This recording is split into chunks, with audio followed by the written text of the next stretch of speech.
ஒரு பெண்ணுடைய வாழ்க்கையில் தாம்பத்திய சுகமே எப்போது கிடைக்காம போகும், எப்போது மறுக்கப்படும், அல்லது தாம்பத்திய சுகமே கிடைக்காத ஒரு பெண்ணின் ஜாதகம் எப்படி இருக்கும், அதை தான் இந்த வீடியோவில் பார்க்க போகிறோம். அனைவருக்கும் வணக்கம். நான் உங்கள் ஜோதிடர் ரவிச்சந்திரன், திருச்சி மேட்டுப்பாளையத்திலிருந்து. தினசரி பயனுள்ள ஒரு வீடியோக்களை போட்டுட்டு வரோம். அந்த வகையில் இன்றைக்கும் ஒரு முக்கியமான ஒரு வீடியோ. நம்மக்கிட்ட வர அப்பாயின்மெண்ட்டில் பெரும்பாலான அப்பாயின்மெண்ட்டு திருமண பொருத்தம் பற்றியும் இந்த காதல் விவகாரங்கள் பற்றி அப்பாயின்மெண்ட் தான் நிறைய வந்துச்சு. ஸோ இந்த திருமண பொருத்தத்தில் ஜாதகம் பார்த்து, இந்த கட்டம் பார்த்து பொருத்தம் பண்ணி அவங்களுடைய வாழ்க்கை மிக சிறப்பாக இருக்கிறதுல ஒவ்வொரு ஜோதிடர்களின் பங்கும் மிக மிக முக்கியமானது. ப்ளஸ் இதை பெற்றோர்களுடைய பங்கு தான் ரொம்ப ரொம்ப அதிகம். ஜோதிடர்களுடைய பங்கு எந்த அளவோ அந்தளவு பெற்றோர்களுடைய பங்கும் அதிகமாக இருக்கிறது. ஆனால் பெற்றோர் பார்த்து வைக்கக்கூடிய திருமணங்கள் எல்லாமே சக்ஸஸ் ஆகுமா அப்படின்னு பார்த்தீங்கன்னா, அது பெரும்பாலான கேள்விகளுக்கு பார்த்தீங்கன்னா 50-50 அந்த அமைப்பில் தான் இருக்குது. சரி, பெற்றோர் பார்த்து வைத்து திருமணம் செய்து கணவரோட கருத்து வேறுபாடு ஏற்பட்டு பிரிவினையை சந்தித்து அதன் பிறகு பார்த்தீங்கன்னா ஒரு நாள் கூட தாம்பத்திய வாழ்க்கை வாழாமல், தாம்பத்திய சுகம் என்றால் என்னவென்று தெரியாமல் வாழ்ந்த ஒரு பெண்ணின் ஜாதகம் இப்பொழுது உங்களுக்கு அந்த திரையை காண்பிக்கப்படும். ஜாதகம் பாருங்க. ஜாதகர் பார்த்தீங்கன்னா கும்ப லக்னம், கன்னி ராசி, உத்திர நட்சத்திரம், 3ஆம் பாதத்தில் பிறந்திருக்கிறார்.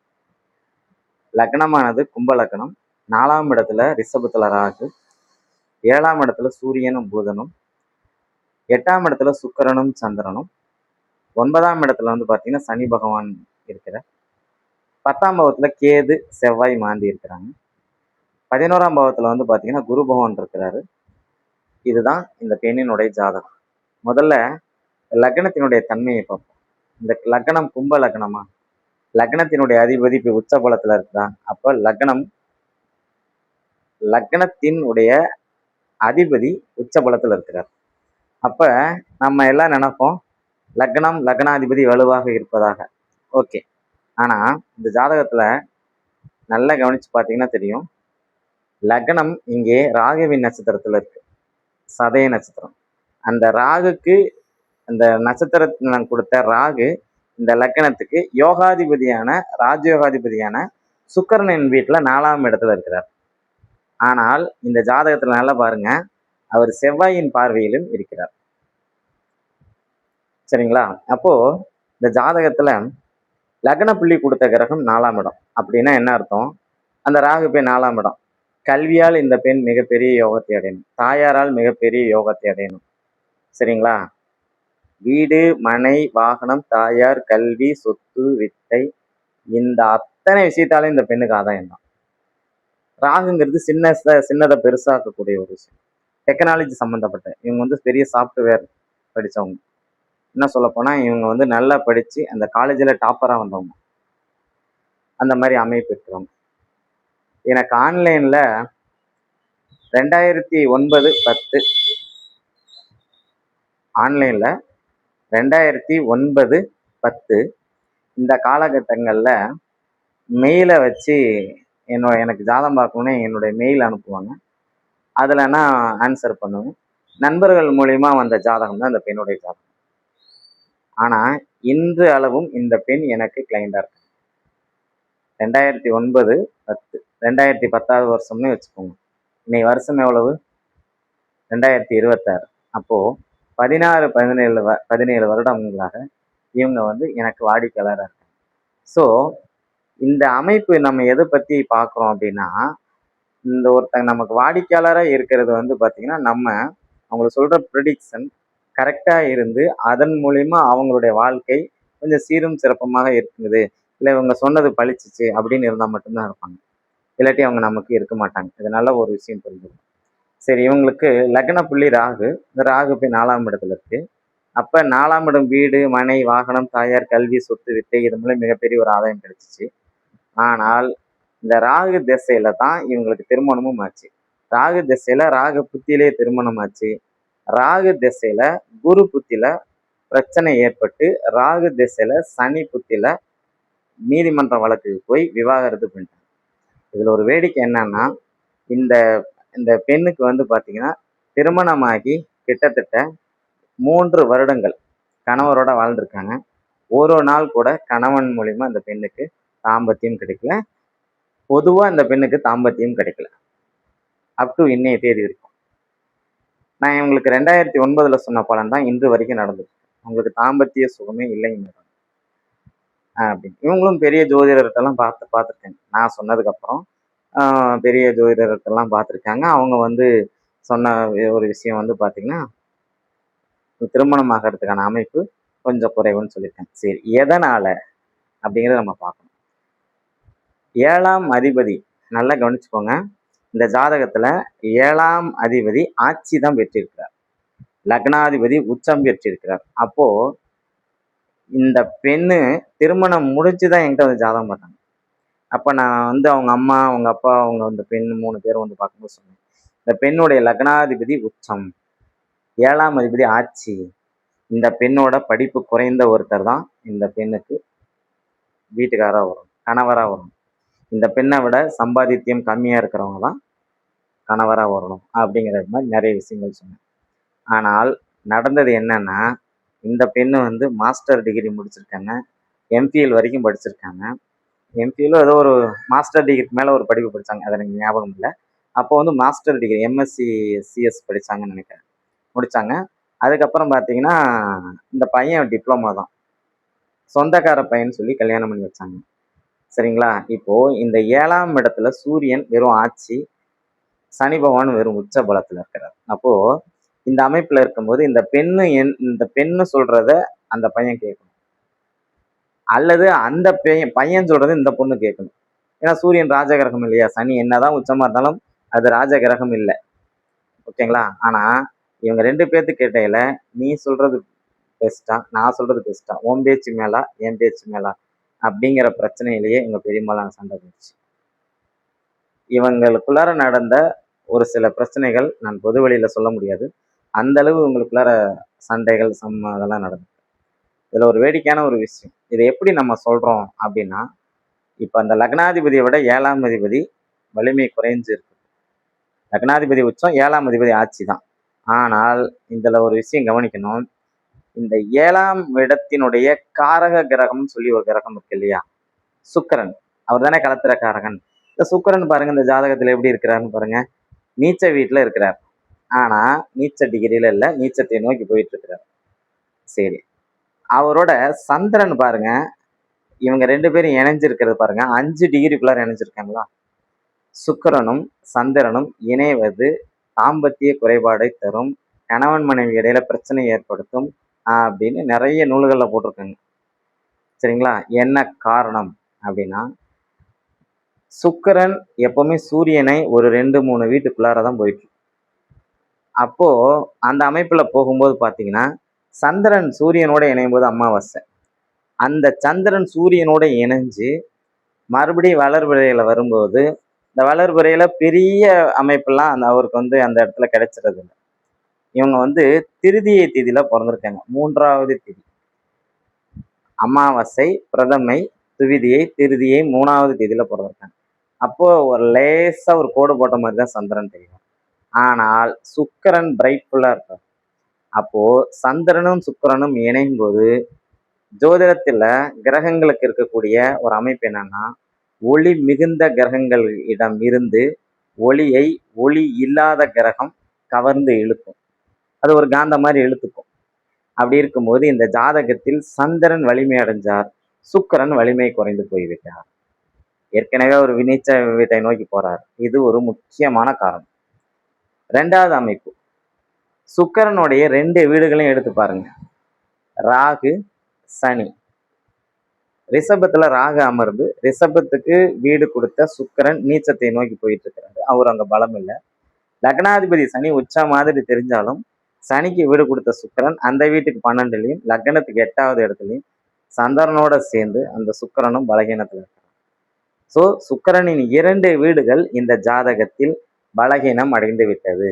அதனால் இவங்களுக்கு இந்த தாம்பத்திய சுகம்னா என்னன்னே தெரியாமலே போயிடுச்சு. இப்போ இவங்களுடைய வயசு நீங்க வந்து நல்லா கணிச்சு பாருங்க. சரிங்களா? 1984வது வருஷம் பிறந்திருக்காங்க. இன்னைய தேதிக்கு வந்து பார்த்தீங்கன்னா இவங்களுடைய வயசு 2024ஓடவே 40 வயசு முடிஞ்சிருச்சு. இப்போ 43 வயசு இவங்களுக்கு நடந்துட்டு இருக்கு. ஸோ 43 வயசு வரைக்கும் இவங்களுக்கு பெரிய அளவில் திருமண உறவுகளோ தாம்பத்தியம் சார்ந்த சுகங்களோ குழந்தை பேரோ எதுவுமே உங்களுக்கு கிடைக்காம போயிடுச்சு. ஆனால் ரொம்ப ஜாலியாக லைஃப்பாக வாழ்வாங்க. நிறைய பணம் இருக்கு, புகழ் இந்த குடும்பத்துக்கு கிடைச்சிருக்கு. ஒரு புகழ்பெற்ற மனிதருடைய வம்சாவளியில வந்த ஒரு பெண் இது. இப்படி பலதரப்பட்ட விஷயம் சொல்லலாம். சரி, அதன் பிறகு பார்த்தீங்கன்னா இந்த ஜாதகத்துல 10ஆம் இடத்துல பாருங்க, ஏன் இந்த பெண்ணுக்கு அது ராகு திசை கொஞ்சம் பிரச்சனை கொடுத்துச்சு அப்படின்னா, ராகு செவ்வாயின் பார்வையில் இருக்கிறார். சரிங்களா? செவ்வாய் எப்பவுமே செவ்வாய், சனி, ராகு, கேது இந்த கிரகங்கள் வந்து எப்போதுமே ராகு கேதுவோட தொடர்பு கொள்ளும்போது அதனுடைய தன்மையை கண்டிப்பாக பிரச்சனைக்குரியதாக மாற்றிவிடும். இங்க பாருங்க, குருவுடைய பார்வை மேச வீட்டுக்கு இருக்கு, மிதுன வீட்டுக்கு இருக்கு, சிம்ம வீட்டுக்கு இருக்கு. அரசு வகை ஆதாயம், புகழ்பெற்ற இடத்துல அப்பா வேலை பார்க்கறது, தாயால் மிகப்பெரிய ஒரு யோகம், இதெல்லாம் நிச்சயமா அந்த பெண்ணுக்கு இருக்கு. தவிர அரசு உத்தியோகம், அரச பணம், இந்த பெண்ணு அரசு வேலையில இல்லை. ஓகேங்களா? இவங்க வெளிநாட்டுல இருக்காங்க. அந்த அமைப்புல இவங்க அம்மா வந்து அரசு பணி, இவங்க அப்பா வந்து பிஸ்னஸ் மேன். இப்படி குடும்பத்துல ஏகப்பட்ட வருமானங்கள் இருந்தாலும், ஏகப்பட்ட அமைப்புகள், யோகமான அமைப்புகள் இருந்தாலும் இந்த பெண்ணுக்கு தகான தாம்பத்திய சுகம் மறுக்கப்பட்டிருக்கு. 10வது இடத்துல செவ்வாய் திக்பலம் அடைஞ்சு கேதுவோட சேர்ந்திருக்கனால ஆரம்பத்துல இவங்க தொழில் சார்ந்த விஷயத்துல மிகப்பெரிய போராட்டங்களை சந்திச்சு பல லட்சங்களை இழந்து அதன் பிறகுதான் இவங்க வந்து வாழ்க்கையில இன்னைக்கு ஒரு நல்ல பொசிஷன்ல இருக்காங்க. இன்னொரு விஷயம் நீங்க கேட்கலாம், சார் இந்த ஜாதகத்துல 5ஆம் அதிபதி புதன் சூரியனோட தானே சேர்ந்திருக்கு, ஆட்சி பெற்ற சூரியனோட, அப்ப ஏன் சார் குழந்தை இல்லை அப்படின்னு கேட்கலாம். அதே மாதிரி காரக கிரகம் குரு வந்து பார்த்தீங்கன்னா 11ஆம் இடத்துல தானே ஆட்சி பெற்றிருக்கு, ஏன் குழந்தை எல்லாம் கேட்கலாம். நல்ல ஒரு கேள்விதான், நல்லா பார்த்துக்கோங்க. புதன் வந்து இந்த ஜாதகத்துல வக்கரம் பெற்றிருக்கு. குருவின் பார்வையில இருந்தாலும் இவங்களுக்கு அதுல ஒரு பெரிய ஒரு அமைப்பு இல்லை. சனிக்கு வீடு கொடுத்த சுக்கிரன் நீச்சத்தை நோக்கி போயிட்டு இருக்கிறார். எதையும் அனுபவிக்கக்கூடியவர் லக்னாதிபதி தான். அப்ப லக்னாதிபதி பலமா இருக்கிற மாதிரி தெரிஞ்சாலும் கிட்டத்துல போய் பார்க்கும்போது அவர் ரொம்ப பலகீனமா இருக்கிறாரு அப்படிங்கிற ஒரு விஷயம் இங்க வந்து தெரியுது. சரி, அது ஒரு பக்கம் இருக்கட்டும். இந்த ஜாதகத்துல சனி பகவான் பாருங்க ராகுவுடைய நட்சத்திரத்துல இருக்கிறார். ராகு 4ஆம் இடத்துல இருக்கிறார். சரிங்களா? லக்னாதிபதியே கிட்டத்தட்ட 9ஆம் இடத்துல அமர்ந்திருந்தாலும் அவருக்கு வீடு கொடுத்த கிரகம் அந்த வீட்டுக்கு 12லையும் லக்னத்துக்கு 8ல் மறைவதும் இது நல்ல அமைப்பு இல்லை. போதாத குறைக்கு அமாவாசையிலிருந்து 3வது தேதியில வளர்புறையா இருக்கக்கூடிய சந்திரனோட அவர் இணைவது காரகத்தை பாதிப்படை செஞ்சிருக்கு. புத்திரகாரகன் சொல்லக்கூடிய குரு வக்கரம் பெற்று அவர் வந்து வக்கரம் பெற்று சனி பகவானின் பார்வையில் இருக்கனால இங்கே குழந்தை சார்ந்த விஷயம் பிரச்சனை ஆகாது.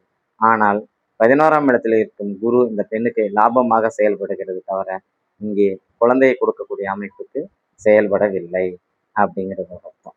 சரி, இந்த ஜாதகத்துல பார்க்கும் போதே உங்களுக்கு தெரியும், இந்த ஜாதகத்துல வந்து ராகுவும் சனியும் சுக்கரனுடைய வீட்டுல இருக்கு. அதே மாதிரி இந்த ஜாதகத்துல செவ்வாய் கேதுவோட இணைஞ்சிருக்கிறாங்க. தொழில கொஞ்சம் பிரச்சனை. 7ஆம் இடத்துல சூரியன் புதன் இருக்கு. 7ல் பாவகிரகங்கள் இருந்தாவே திருமணம் சார்ந்த வகையில பிரச்சனை. அந்த மாதிரி நிறைய விஷயங்களை வந்து சந்திக்கும். இந்த பெண்ணு ஒரு புகழ்பெற்ற நிறுவனத்துல வேலை செய்யாமல் இருந்து ஒரு சாதாரண பெண்மணியாக இருந்தால் நிச்சயமாக அந்த பெண்ணுக்கு திருமணம் நடந்திருக்கும். இன்னொரு திருமணமும் நடந்திருக்கும். தாம்பத்தியம் சார்ந்த அந்த சுகபோகங்களும் உங்களுக்கு கிடைச்சிருக்கும். ஆனால் இந்த 5ஆம் பாவமும் அதே மாதிரி 9ஆம் பாவமும் பெயர் புகழ் பாக்கியமாக தொழில் ஸ்தானத்தில் வேலை செஞ்சிச்சு தவிர புத்திரஸ்தானத்திலேயோ அதன் பிறகு பார்த்தீங்கன்னா திருமணம்ங்கிற 7ஆம் பாவத்திலேயோ வேலை செய்யலை. அதற்கான காரண காரியங்கள் தான் இந்த வீடியோவில் விளக்கியிருக்கேன். இந்த வீடியோ உங்களுக்கு பிடிக்கும்னு நம்புகிறேன். உங்களுக்கும் இந்த மாதிரி ஜாதகம் வரும்போது பொதுவாக ரிஷபத்தில் பாவகிரகங்கள் இருந்தாலோ அல்லது துலாத்தில் பாவகிரகங்கள் இருந்தாலோ சனி பகவான் அல்லது செவ்வாய் ராகு கேது இருந்தாலோ மற்றும் இந்த ரிஷபத்தையும் துலாத்திலையும் குரு சுக்கிரனுடைய இணைவு சேர்க்கை காம்பினேஷன் சொல்லக்கூடிய பார்வைகள் இருந்தால், அதே மாதிரி வளர்பிறை சந்திரன் தசமி திதிக்கு மேல இருக்கக்கூடிய வளர்பிறை சந்திரன், பஞ்சமி திதிக்குள்ள இருக்கக்கூடிய தேய்பிறை சந்திரன், இதெல்லாம் இந்த ரிஷப துலாம் வீட்டை பார்க்கும்போது நிச்சயமாக உங்களுக்கு திருமணம் சார்ந்த விஷயத்துல அவ்வப்போது சின்ன சின்ன பிரச்சனைகள் வந்தாலும் ஒரு நல்ல வாழ்க்கை நிச்சயமாக அமையும் அப்படிங்கிறதுல எந்த மாற்று கருத்தும் இல்லை. அதே மாதிரி நீங்கள் இன்னொரு கேள்வி கேட்கலாம். குரு பகவானுடைய 2 வீடுகள்லையுமே பார்த்தீங்கன்னா, குரு வந்து 2ஆம் இடத்தினுடைய குடும்பத்தை அவர் தான் வளர்ப்பார். குடும்பத்துல குடும்பம்னா என்ன? நம்மளுடைய கணவன் அல்லது மனைவி, நம்மளுடைய குழந்தைங்க அவ்வளவுதான். ஆனா 2ஆம் அதிபதி வக்கரம் அடைஞ்சு சனி பகவான் பார்வையில் இருக்கனால இவங்களுக்கு குடும்பம் வளரல, குடும்பம் அமையல. அமைஞ்ச குடும்பம் பிரச்சனையாச்சு. துலாத்துல சனி இருந்து திசை நடத்தினாவே நிச்சயமாக, துலாத்துல ஏதாவது ஒரு கிரகம் இருந்து திசை நடத்தினாவே நீதிமன்ற வழக்கு, கோர்ட்டு கேஸ், கச்சேரி, போலீஸ் ஸ்டேஷன் போகணும். ஆனா இவங்களுக்கு சனியே அந்த வீட்டுல, சனி பகவானே உட்கார்ந்து அமர்ந்து அந்த வீட்டுல இருந்து திசையை நடத்துறதுனால இவங்களுக்கு இந்த மாதிரி பிரச்சனைலாம் சிக்கிட்டாங்க. இப்ப ராகு திசை தான் அவங்களுடைய வாழ்க்கை டிராவல் ஆகிட்டு இருக்கு. இப்ப ராகு திசை முடிஞ்சு இவங்க வந்து பாத்தீங்கன்னா குரு திசைக்கு வருவாங்க. இவங்களுடைய குரு திசை எப்படி இருக்கும் அப்படிங்கிற அமைப்பு வந்து பாத்தீங்கன்னா நான் இன்னைக்கே சொன்னேன். இவங்களுக்கு குரு திசை ஆரம்பிச்சு இப்போ வந்து பாத்தீங்கன்னா ஒரு 5 வருடங்கள் ஆயிடுச்சு. நான் சொன்னேன் குரு திசையில நீங்க கண்டிப்பா ஒரு குழந்தைய எடுத்து வளர்ப்பீங்க அப்படின்னு சொன்னேன். ஜஸ்ட்டு ஒரு 2 நாளைக்கு முன்னாடி குரு பூர்ணிமாவுக்கு முதல் நாள் வந்து எனக்கு ஃபோன் பண்ணி, சார் இது மாதிரி நான் ஒரு குழந்தைய சட்டப்படி அடோவ் பண்ணி வச்சுருக்கேன், அதாவது நான் வளர்த்துட்டு இருக்கிறேன் அப்படின்னு சொன்னாங்க. குரு தசையில் நீ கண்டிப்பாக உங்களுக்கு ஒரு குழந்தையை நீங்கள் தத்தெடுத்து வளர்ப்பீங்க அப்படின்னு சொன்னேன். அது குரு தசை குரு புத்தியில் நடக்கலை, குரு தசையில் சனி புத்தியில் நடக்கலை, ஆனால் குரு தசையில் புதன் புத்தியில் அது நடந்திருக்கு. அந்த விஷயத்தை அவங்க 2 நாளைக்கு முன்னாடி என்கிட்ட ஷேர் பண்ணாங்க. அதனால தான் உங்களுக்கு இந்த வீடியோவில் இதை நான் ஷேர் பண்ணுறேன். ஸோ ஒரு பெண்ணை வந்து திருமண பொருத்தத்துக்காக பார்க்கும்போது அவங்களுக்கு 10 பொருத்தம் பார்ப்பதை விட அவங்களுடைய ஜாதக கட்ட பொருத்தமும் பாருங்க. லக்னமும் லக்னாதிபதியும் நன்றாக இருக்கிறார்களா, 2ஆம் இடமும் 11ஆம் இடமும் நல்லா இருக்கா, 7ஆம் அதிபதியும் 4ஆம் அதிபதியும் நல்லா இருக்கா, 5ஆம் அதிபதி 9ஆம் அதிபதி நல்லா இருக்கா, 3ஆம் அதிபதி நல்லா இருக்கிறாரான்னு சொல்லி பார்த்தீங்க அப்படின்னாவே போதும். இதுல ஏதாச்சும் ஒரு இடத்துல சுபருடைய சேர்க்கை, சுபருடைய தொடர்பு வந்தால் மிகப்பெரிய அளவில் திருமண வாழ்க்கை பிரச்சனைக்குரிய வாழ்க்கையாக மாறாது என்று சொல்லி இந்த வீடியோவை இவ்வளவு நேரம் கண்டுகளித்த உங்களது அத்தனை நல் இதயங்களுக்கும் நெஞ்சங்களுக்கும் என்னுடைய நெஞ்சார்ந்த நன்றிகளும் வாழ்த்துக்களும். நன்றி, வணக்கம். மீண்டும் சந்திப்போம்.